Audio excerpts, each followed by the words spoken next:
how do you determine what dosage to give to any patient who requires this chemotherapy?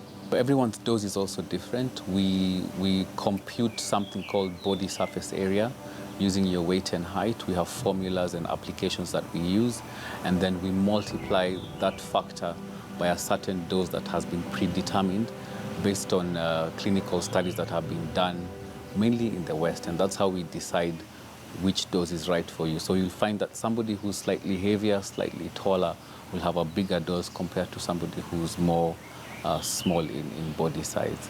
During mixing, what we do, we have something that sucks the most of the fumes because we are dealing with most cytotoxic drugs. The purpose of the sucking is to minimize contact between whoever is mixing and the drugs because they can absorb even through the skin. What I'll do first, I'll put on my machine. After that, I already packed my drugs around.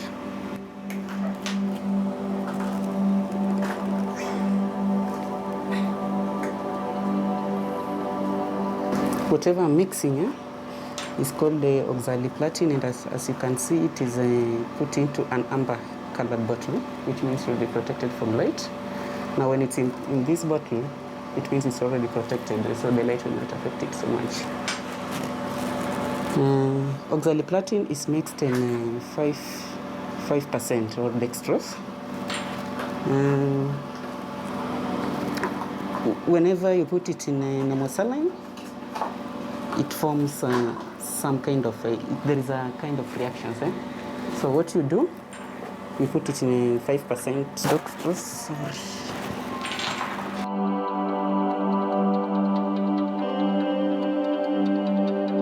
Now this is my normal saline, my 5% dextrose, and these are my drugs.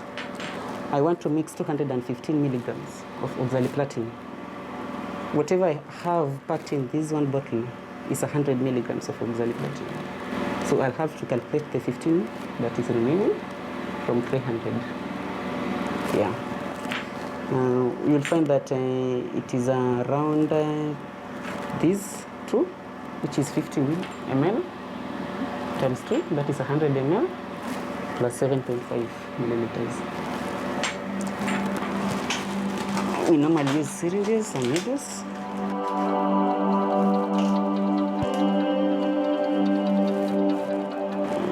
The purpose of cotton here is for cautionary purposes. In case it spills out into my skin, I'll have to rub it very fast. Yeah. And I have water around also.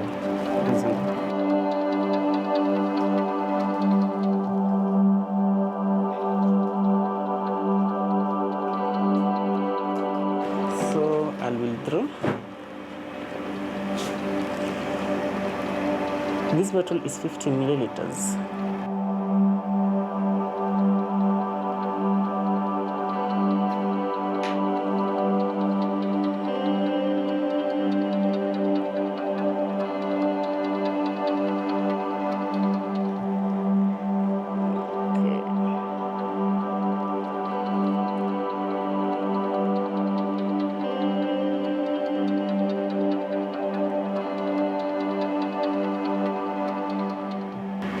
Since you expect a lot of pressure,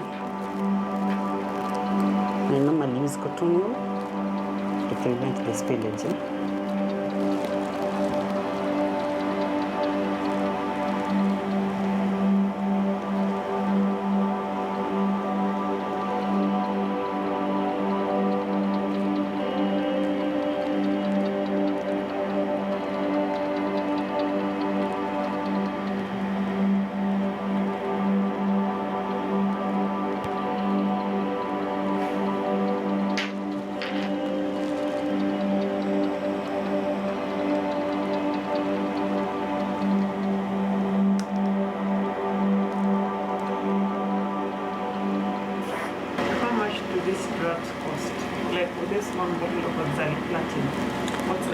They are very expensive. For oxaliplatin, I'm not sure about the price, but it's around 35,000. This bottle of 15 ml, yeah. But we have more expensive one, like trastuzumab is about 140,000 So, per so vial. this will be 35 by 3. By 3. Which is 105,000. Yeah, but it depends with the supplier. Sometimes you might visit a hospital, you are told a certain drug is not available, go across the counter and get one, and maybe you're financially unstable. Of course, there are side effects, you vomit, but there's medicine to curb that. You don't feel like, the body is being, chemotherapy kills cells, so you feel weak, fatigue, you feel like giving up at times, but it's not a bad experience actually. Immediately after application 1 week, I feel like vomiting, although not vomiting, but my eating is not the normal one. There is this other one like itching.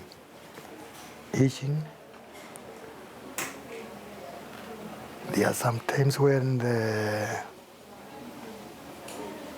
sijui inaitwa nini kwa Kiingereza kuvakanzi, mwili unasikia umeganda kila pahali.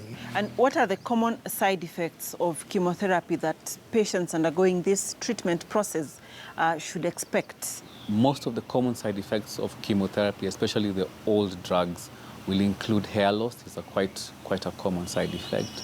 We can get fatigue, we have nausea and vomiting, we have increased chance of getting infections and getting blood clots. However, most of these side effects, we have overtaken them because we have new drugs that help to prevent or to mitigate many of these side effects. So you'll find that the chemotherapy that we're giving to patients now is much better tolerated, and patients are having less and less side effects, especially the nausea and vomiting. Many patients fear that they'll have a whole week of vomiting. And nowadays you find people go through their 6 months of treatment with absolutely no vomiting or nausea at all. Like yesterday, because I knew that I'm coming today, the eating habit was not normal. Just because of whatever I normally feel after getting this drug. But other days I'm okay.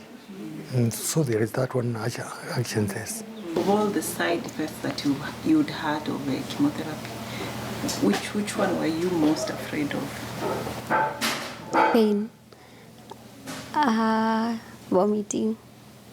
Yeah, because before surgery I was really vomiting, and it was really bad. I hated it. So I was afraid of vomiting. And it's there still, but you manage it. Before then I knew nothing. I knew nothing about the side effects. Since these side effects are expected when giving chemotherapy or when a patient is undergoing this chemotherapy process, what ways are there to help lessen the effects of these drugs or to completely prevent them from happening? One of the most important things that we do is we educate the patients about these side effects so that they know that such a side effect is expected and it will be easier for them to manage it. I'll give you an example of something we call peripheral neuropathy, or numbness and tingling of the hands and feet. It's quite common with many of the newer chemotherapies that we use now. And we tell patients if they begin to feel their fingers are getting numb, they can't take things out of the fridge, then we tell them to let us know early on. We can change the dose of the drug. We can give them other drugs to help with those symptoms. We can tell them to wear gloves and keep themselves warm. So if a patient expects a certain side effect, managing that becomes even easier because we all are communicating together and we know how to attack certain side effects. When symptoms become bad is when patients are not communicating with their doctors, so they struggle at home and they imagine that they must have these side effects, which is not the case. If there's that constant communication with your caregiver, then we catch some of these side effects early and we prevent them or even prevent them from happening in the future, because people's bodies are different. Not everybody gets the same side effects. So once we learn you as the individual, then we can plan for you in your subsequent cycles. My mother makes me juices, vegetable juices, fruit juices, and they really help a lot. Yeah, they're very good. What else do you do? Well, at times you do exercises, of course. Yeah. Before you started chemotherapy, What did you have in mind, or what did you think chemotherapy is all about? I asked people, and then somebody told me unadungwa dawa direct kwa veins. So I was like, is it painful? And they're like, yeah, it's so painful. Usually some people scream, you know. So when I went the first time, I told the doctor I'm not psychologically ready. The second time also I was not ready.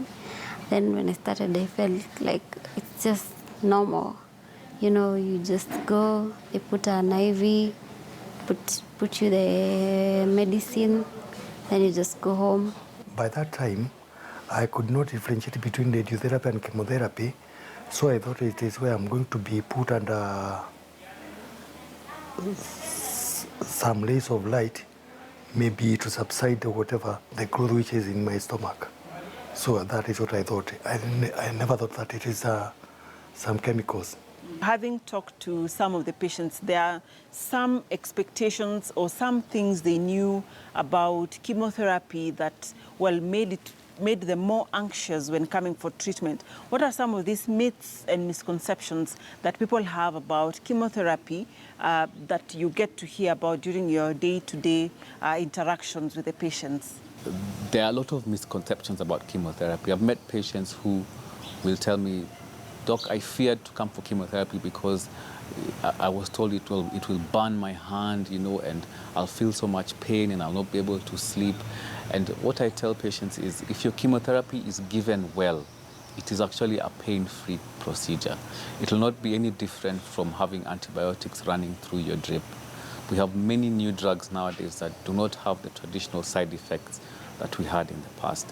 And if you discuss your side effects with your doctor before the chemotherapy process, during taking of consent and understanding what you're going through, then many patients actually sail through the process without major significant setbacks. And a lot of the myths surrounding, you know, it's almost like people become possessed with like a demon and they want to fall down and they imagine like it's actually a poison. Well, it might be a poison, but if it is done well, then patients do not experience any of the burning and the itching sensations that they may think that comes with giving chemotherapy. What is the cost of chemotherapy drugs, or what is the cost of this chemo treatment? The cost of chemotherapy, it can be quite varied, but look at it in three aspects. You have the infusion process has its own separate charge. You have the consumables and the things that we use to administer that process is maybe charged differently. What makes the biggest difference is in actual cost of the drug. You'll find some drugs are costing a few hundred shillings and some drugs are costing a few $1,000s. So that can really vary the price of certain drugs, and different drugs which work in different ways will be costed differently. So there's no fixed price for chemotherapy. What might be fixed is the institutional costs of infusion, you know, the doctor's charges, and maybe the infusion process. But what makes it different is actually the cost of the individual drug. There are some investigations, sometimes they're not available here in the hospital. You are told to go and look for them somewhere else. Financially, it is strenuous. Secondly, you don't live around the hospital, so you are coming away from somewhere.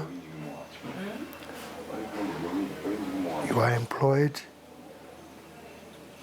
so there is this push and pull between you and your employer, because you want permission, you want this. After you had done the first round of chemotherapy and you were told that it's gone, how did you feel at that time? I felt so good. Of course, I felt like a victor. And when the news came that it has recurred? I was so stressed. I really cried.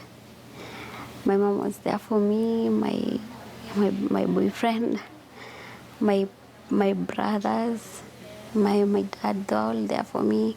But mom was always there encouraging me, telling me, don't worry. We are going to make it through. So I was kind of depressed, but I just had to accept again and start medication.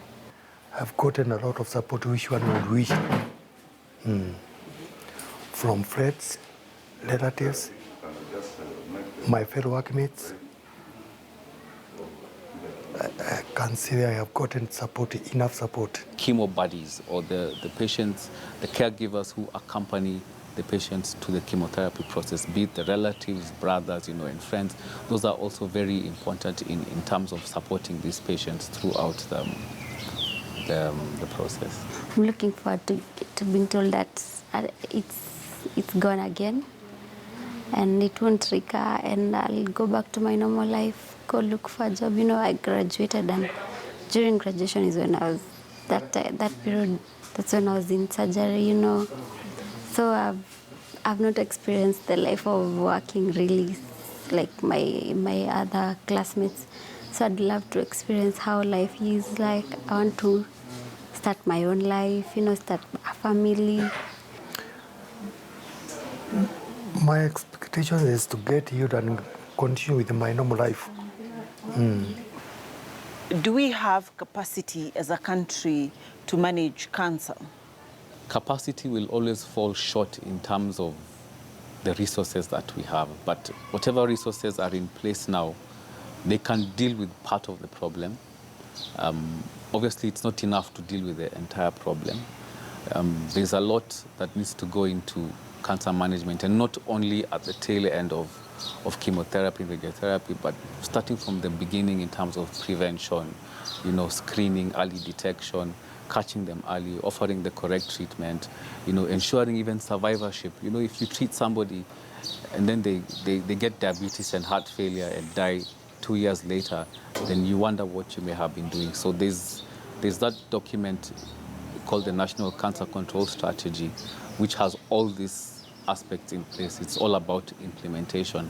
And I think once that is done, then we'll be in a good place.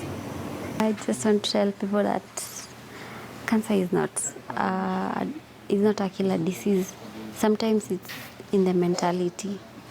It just depends on how you take it. If at all you want to get well, you have to accept it and believe that you're going to get well. Because they usually say, if you believe you're going to die, it's true, you're going to die. Yeah. So if you believe you're going to be well, you will be well. According to the way I have observed people down here in the village, they have seen it as if this person is the next one to die. So, sometimes when you are talking with me, kuna yale macho unaweza kuniangalia nayo inionyeshe kweli wewe unaona kweli ninakufa. You are very much sympathetic, more than I myself will seek. That is what I have realized. But I can say to anybody, if it is diagnosed that you have cancer, it is not the end of life. It is not the end of life. Otherwise, people have lived with it, and many are doing it. That is where we conclude this episode of Chemotherapy for Cancer Treatment and Management. And you've heard of the different options that are there when it comes to chemotherapy and what chemotherapy is used for in managing cancer. I'll leave you with a sneak preview of what is coming up in our next episode and our final series on this episode of Diagnosis and Management of Cancer. And next week, we will look at surgery for cancer care. I've been your host, Dr. Mercy Korir.